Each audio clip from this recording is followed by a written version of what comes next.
हो गया। देखिए, आप सभी विद्यार्थियों का मेरे YouTube चैनल पर स्वागत है। आज हम प्रश्नावली 8 का एक बोर्ड परीक्षा में आया हुआ 2022 में आया था ये प्रश्न, इसकी थोड़ी डिस्कस करते हैं इसके बारे में। और उसके बाद आपको एक प्रश्न और करवाऊंगी मैं जो कि इसी से संबंधित है। आज हम 8.1 की ही बात अभी कर रहे हैं और नेक्स्ट वीडियो में शायद आपको 8.2 के कुछ प्रश्न देखने को मिले, क्योंकि 8.1 में जो प्रश्न आते हैं वो मैंने इससे पहले वाले जो वीडियो है उसमें बताया था कि किस तरीके के प्रश्न आते हैं। अगर आपने वो वीडियो नहीं देखी है तो आप सीक्वेंस से वीडियो देखें, क्योंकि ये ज़रूरी है। बोर्ड के एग्ज़ाम अभी आपके आने वाले हैं, तो मैं हर वीडियो में इस तरीके से सीक्वेंस लगा देती हूँ। पहली वीडियो में नहीं लगा है तो वो फर्स्ट वीडियो में आपको उसके थंबनेल पर दिख जाएगा कि वो फर्स्ट वीडियो है, ठीक है। तो देखिए, हम बात कर रहे हैं, अगर साइन ए बराबर 3/5 हो तो tan a plus cos A का मान क्या होगा, ठीक है। मैंने आपको बताया कि इस तरीके का कोई भी प्रश्न है आपको ऐसा डायग्राम बनाना है। एक बात सबको ध्यान रखनी है। उसके बाद यहाँ पर लिखा हुआ है साइन, तो मैंने बताया था कि इस तरीके से त्रिकोणमितीय जो मान हैं उनके आंसर्स इस फॉर्मूले जो हैं इस तरीके से लिखे जाते हैं, लाल बटे में कक्का। तो सबसे पहले आता है साइन, यानी साइन जो है वो क्या है, लंब बटे करण। तो साइन ए 3 मान किसका है, लंब का, और 5 मान किसका है, करण का मान है, ठीक है।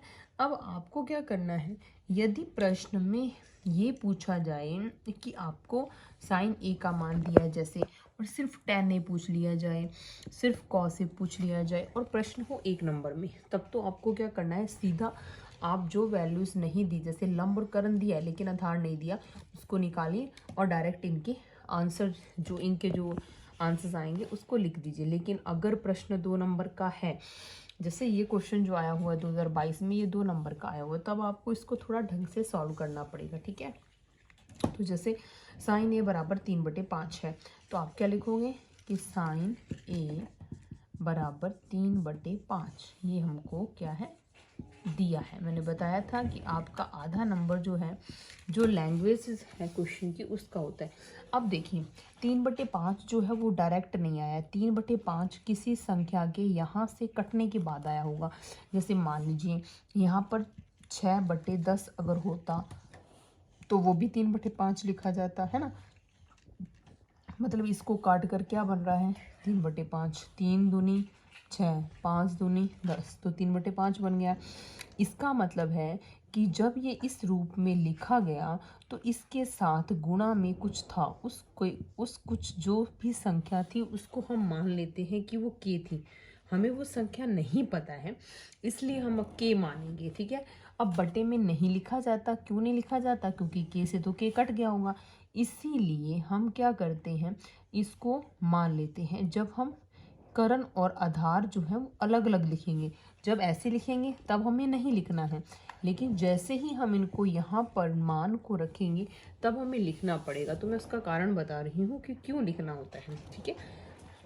इसलिए लिखना होता है क्योंकि इनके गुणा में कुछ था जो कि इस तरीके से भिन्न के रूप में लिखने से कट गया। जैसे मान लो भाई, करण मैंने लिखा 6, आधार मैंने लिखा 10, मान लेते हैं 6, 10। जब ये अलग लिखे गए हैं तब तो कोई दिक्कत नहीं है, लेकिन जैसे ही हम करण बटे आधार लिखते हैं, ठीक है, ऐसे लिख दे मान लो, है ना, तब तो ये अपने आप, तब तो ये कटेगा ना, ठीक है। तो हमें इस तरीके से ध्यान रखना है कि ये जो वैल्यूज़ हैं उनको अगर हम भिन्न के रूप में लिखते हैं तो जो भी इसमें कॉमन नंबर हमें देखने को मिलता है वो क्या हो जाएगा, कट जाएगा, ठीक है। तो अब देखिए, अब यहाँ पर हम क्या लिखेंगे, आपको ये ध्यान रखना है कि जो कोण यहाँ है उसको आपने समकोण पर नहीं लिखना। क्यों नहीं लिखना, ये मैंने आपको बताया था। देखिए, अगर मैंने यहाँ ए लिख दिया तो ये तो 90 है, और साइन 90 का मान तो 1 होता है, और साइन 0 का मान 0 होता है, इसलिए ए यहाँ नहीं लिखेंगे। तो ए कहाँ लिखेंगे, आप यहाँ लिख दीजिए, चाहे यहाँ लिख दीजिए। तो यहाँ पर लिखेंगे बी, यहाँ लिखेंगे सी।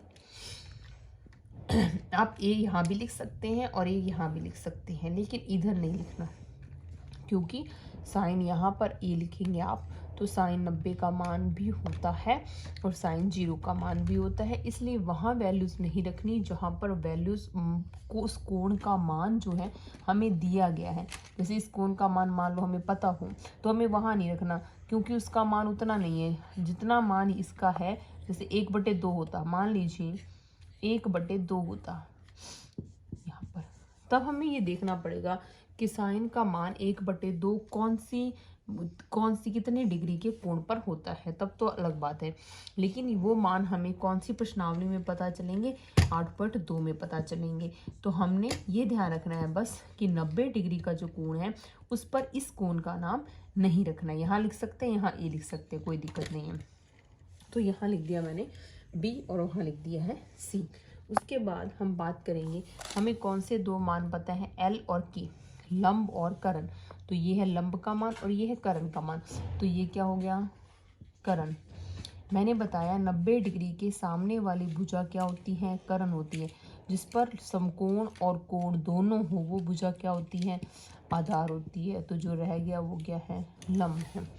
तो इसका लंब कितना है 3 और करण कितना है 5। तो लंब हो गया 3। अब यहाँ सिर्फ 3 नहीं लिखेंगे, 3 के लिखेंगे और करण कितना 5 के। तो के समझ आ गया कि के क्यों लिखा, मैंने वो आपको यहाँ पर बता दिया। अब हमें आधार चाहिए, तो मैंने बताया कि आधार कैसे ज्ञात करेंगे। तो आधार हम ज्ञात करेंगे पाइथागोरस प्रमेय से। पाइथागोरस प्रमेय क्या कहती हैं, ये मैंने आपको पिछली वीडियो में भी बताया था कि पाइथागोरस प्रमेय जो है, पाइथागोरस प्रमेय से मैं सीधा लिख रही हूँ, कर्ण का जो स्क्वायर है वो आधार के स्क्वायर और लंब के स्क्वायर के योग के बराबर होता है। अब हमें कर्ण और लंब पता है, तो कर्ण पता, लंब पता, आधार नहीं पता। तो कर्ण का स्क्वायर कितना होगा, 5 के स्क्वायर बराबर आधार स्क्वायर प्लस लंब का स्क्वायर 3 के स्क्वायर। ठीक है, तो इसका स्क्वायर कितना हो गया 25 और ये इधर आ जाएगा तो माइनस हो जाएगा 9 के स्क्वायर। 3 का स्क्वायर होता है 9 और के स्क्वायर। अब 25 में से 9 घटाएंगे तो कितने बचेंगे 16। अब 16 किसका स्क्वायर है, 4 का। अब आधार की वैल्यूज क्या आ जाएगी, तो आधार की वैल्यू आ जाएगी 4। मैंने फिर बताया कि प्लस और माइनस दोनों हो सकते हैं, लेकिन हम प्लस ही लेंगे। 4 क्यों लेंगे, क्योंकि ये जो आधार की लंबाई है, किसी भी भुजा की लंबाई है, वो हमेशा प्लस में आएगी, माइनस में कभी नहीं आएगी। इसलिए हमने इसको प्लस में ही लेना है। तो 4 मान आ गया आधार का। तो इसके साथ हमने लगा दिया के क्यों लगाया है, क्योंकि ये जो है अंश और हर के रूप में जब लिखा जाएगा तब अपने आप ऑटोमेटिक क्या हो जाएगा, कैंसिल हो जाएगा। अब हमें बताना है tan a और cos a। तो tan a देखो, tan बराबर होता है लंब बटे आधार। तो लंब का मान कितना 3 के बटे में आधार कितना 4 के। फिर cos a का मान, तो cos a बराबर आधार बटे करण। cos का मान होता है, तो आधार कितना है 4 और करण कितना है 5। तो के से के कट जाएगा, तो ये आ गया 4/5 और ये आ गया 3/4। फिर हमें दोनों का जोड़ करना है। तो जोड़ क्या होगा 3/4 प्लस 4/5। देखो यहाँ पे प्लस का निशान है, जोड़ पूछा हुआ है tan a और किसका cos a का। आपको ध्यान रखना है कि पहला सूत्र जो है वो साइन का है, दूसरा cos का, तीसरा tan का। tan का है लंब बटे आधार। लंब का मान हमारा 3 है, आधार का मान 4 है, तो 3/4 हो गया। फिर cos का आधार बटे करण, तो आधार का मान 4 और करण का मान कितना है 5 है। अब ये भिन्नों का जोड़ कैसे करते हैं, अगर हर जो है अलग अलग है तो हम इनका गुणा करते हैं। 4 × 5 20 और फिर करते हैं तिरछा गुना। 5 दिया 15 और 4 चौके 16। तो ये आ गया 16 और 15 कितने होते हैं 31/20। तो ये आपका इस तरीके से आंसर आ जाएगा। तो आपको बस इतना ही ध्यान रखना है कि आपको जो मान दिए हैं वो क्या दिए हैं और कौन सा वैल्यू जो है आपको निकालनी है। और एक ये ध्यान रखना है कि कर्ण कौन सी भुजा है, आधार कौन सी भुजा है और लंब कौन सी भुजा है। 90 डिग्री के सामने वाली भुजा क्या होती है, कर्ण होती है। और जिस पर कोण और वो कोण और समकोण दोनों बने हों वो भुजा क्या होती है, तो वो भुजा आपकी होती है आधार होती है। और जो भुजा रह जाए वो क्या बच जाएगी, लंब हो जाएगी। ठीक है, तो एक इस तरीके का सवाल जो है, ये प्रश्न जो है 2022 का जो एग्ज़ाम हुआ था उसमें आया हुआ था, इसलिए मैंने सोचा इसमें है कुछ भी नहीं, जो पिछला वीडियो में हमने प्रश्न किया वही सेम ही है, लेकिन वहाँ पर हमें इनके डायरेक्ट मान दिए हुए थे कि इस भुजा का मान ये है, और यहाँ पर हमें क्या दिया हो, एक त्रिकोणमितीय मान दिया हुआ है। तो हमें बस यही याद रखना है कि उसकी तुलना हमने उसके सूत्र से करनी है, फिर उसको हल कर देना है। ठीक है, और ये प्रश्न पूछा गया था बोर्ड के एग्ज़ाम में, और हम अभी जो बात कर रहे हैं वो बोर्ड के एग्ज़ाम के बारे में ही कर रहे हैं, इसलिए मैंने सोचा कि चलो आपको इसको थोड़ा बता दिया जाए। ठीक है, अब हम बात करेंगे, आपकी जो बुक है उसमें एक प्रश्न है और एक उदाहरण भी है। 8.1 का जो क्वेश्चन नंबर 10 है उसकी हम बात करेंगे। क्वेश्चन नंबर 10 में, बेटा वो मिटाने वाला किधर गया, हेलो, क्वेश्चन नंबर 10 में है देखिए क्वेश्चन नंबर 10 में पूछा गया है कि अगर किन्हीं दो भुजाओं का जो योग हमें दिया हुआ है तो हमें सारी भुजाएं किस तरीके से उस योग की हेल्प से हम ज्ञात कर सकते हैं। तो वो एक थोड़ा अलग सा क्वेश्चन है, इसलिए मैंने सोचा, वैसे एग्ज़ाम में आने के चांस ज़्यादा नहीं है लेकिन हो सकता है कि आ जाए, है ना। तो प्रश्न है कि त्रिभुज पी क्यू आर में थोड़ा शॉर्ट में लिख रही हूँ, क्यू क्या है, समकोण है, दे रही हूँ बेटा, क्यू क्या है, समकोण है। तो हमें सबसे पहले डायग्राम कैसे ड्रॉ करना है, देखिए इस तरीके से बनाया, समकोण कौन है, क्यू है, तो क्यू पर क्या बना देना है, 90 डिग्री का कोण बना देना। उसके बाद लिखा हुआ है कि P R plus Q R बराबर है 25 सेंटीमीटर। ठीक है, दो भुजाओं का जोड़ दिया हुआ है।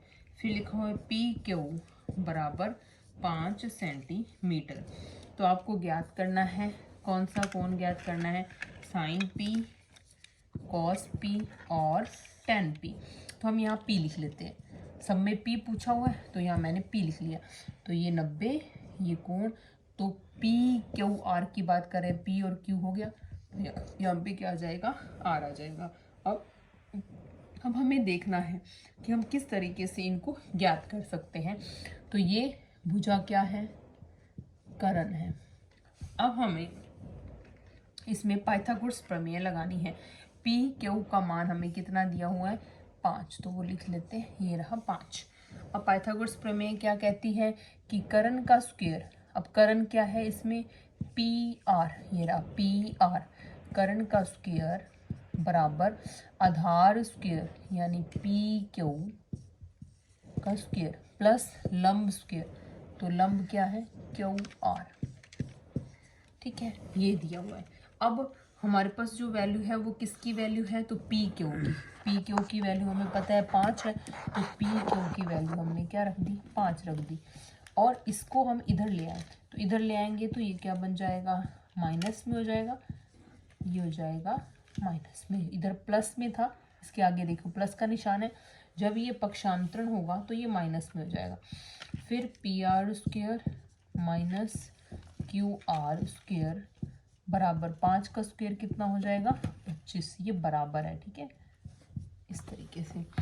अब देखिए ये संख्याएं एक बार क्या है, स्क्वायर है और बीच में माइनस का निशान है। यदि इस तरीके से कोई संख्या होती है तो उसको एक बार हम लिखते हैं प्लस में और एक बार लिखते हैं माइनस में। तो ये बीजगणितीय सूत्र होता है कि दो संख्याओं का यदि वर्ग है तो एक बार उसको प्लस में लिखा जाता है और एक बार उसको किस में लिखा जाता है, माइनस में हम लिखते हैं। ठीक है, तो एक वैल्यू जो हमें पता है हम उसकी जगह वैल्यू रखेंगे। अब हमें क्या पता है, तो हमें पता है कि P R plus Q R कितना है, 25 है। प्रश्न में हमें दे रखा है ठीक है, और P R minus Q R बराबर 25। अब ये 25 जो है वो इसके और इन दोनों के बीच में ब्रैकेट लगा हुआ है। अगर किन्हीं भी दो समीकरणों के बीच में ब्रैकेट लगा हो, आपको दिख रहा है, तो उनके बीच में गुणा का निशान होता है। जब ये 25 गुणा में है तो ये अपनी साइड बदलेगा, तो ये किस में चला जाएगा, भाग में चला जाएगा। तो P R minus Q R बराबर कितना हो जाएगा, 1 हो जाएगा। एक कैसे हो गया, 25 इधर था, ये वाला 25 उधर जाएगा बटे में, तो 25/25 कितना हो गया है, 1 हो गया है। तो अब हमारे पास ये समीकरण नंबर 1 बन गई। चाहे हम इसको 1 नंबर लगा दें, चाहे 2 लगा दें, और एक हमारे पास ये समीकरण है जो कि हमें प्रश्न में दी गई थी। तो 2 समीकरण हो गए। आपको लैंग्वेज में वही सब लिखना होगा जो क्वेश्चन में दिया है। जैसे क्वेश्चन में स्टार्टिंग करोगे तो आप लिखोगे कि दिया है, क्या दिया है, तो त्रिभुज पी क्यू आर समकोण है जिसका कोण क्यू समकोण है। फिर हमें दिया है कि P R plus Q R बराबर 25 है। तो आप शुरू करोगे तो इसी को 1 नंबर डाल दीजिए और इसको नंबर 2 डाल दीजिए, और फिर पी क्यू बराबर 5 है। फिर हमें क्या ज्ञात करना है, आप ऐसे भी लिख सकते हो, ज्ञात करना है। क्या क्या ज्ञात करना है, तो साइन पी, कॉस पी और टैन पी। फिर उसके बाद हम शुरू करेंगे, है ना।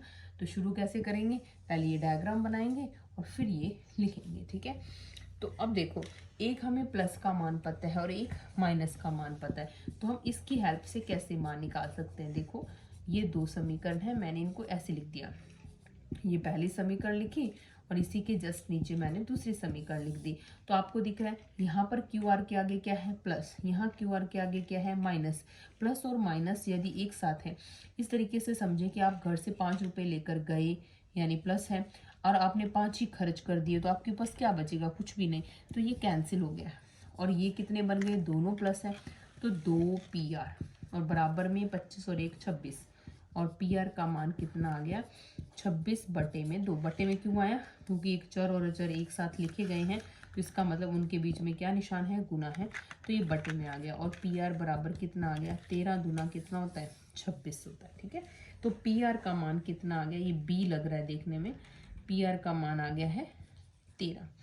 अब आपके पास पी आर आ गया, पी आर आ गया है 13, ठीक है। तो क्या बच गया, क्यू आर। अब आपको यहाँ देखिए कि पी आर और क्यू आर का योग कितना है, 25। तो पी आर अगर 13 आ गया तो क्यू आर कितना आएगा, 12 आएगा। क्यों, क्योंकि 13 और 12 का योग 25 होता है, ठीक है। तो आप इस समीकरण से भी निकाल सकते हैं और वैसे मतलब अपने दिमाग से भी कर सकते हैं। और एक यहाँ बात देखिए, दूसरी समीकरण में पी आर और क्यू आर का माइनस जब करेंगे तो 1 आएगा। तो पी आर का मान अगर 13 है तो 13 में से कितने घटाएंगे कि 1 आएगा, तो 12 ही घटेंगे। तो इस तरीके से हम क्यू आर का मान जो है वो निकाल सकते हैं, और जोड़ के तरीके फर्स्ट समीकरण से भी निकाल सकते हैं और सेकंड से भी निकाल सकते हैं। तो यानी क्यू आर का मान कितना आ गया आपके पास, 12 आ गया। और अब हमें जो मान निकालने हम वो निकाल देंगे, sine P, cos P, tan P. तो यानी जो मैंने आपको बताया, लाल बटे में कक्का, तो साइन का मान लंब बटे करण, तो साइन पी बराबर लंब कौन सा है, तो अब इसमें लंब कौन सा होगा, ये होगा, ठीक है। आधार होगा, आधार वो भुजा होती है जिस पर समकोण और कोण दोनों हो, तो ये आधार हो गया। तो साइन पी का मान लंब बटे करण, लंब का मान 12, करण का मान 13। फिर कॉस पी, तो कॉस पी बराबर आधार बटे करण, आधार का मान 5 और करण का 13। फिर टेन पी, तो टेन लंब बटे आधार, लंब का मान 12 और आधार का मान 5। तो इस तरीके से हम सभी वैल्यूज़ को फाइंड आउट कर सकते हैं। ये एक प्रश्न है जो कि अगर वो प्रश्न नहीं आए जो मैंने इस वीडियो में ही पहले करवाया और फर्स्ट वीडियो में भी करवाया, तो चांस है कि ये प्रश्न आ सकता है। उसके अलावा 8.1 में से और कोई प्रश्न आने के आसार नहीं है। ये प्रश्न 2 नंबर में आ सकता है, 2 की बजाय 3 में भी आ सकता है, तो और 4 में नहीं आएगा, ये बात ध्यान रखिए।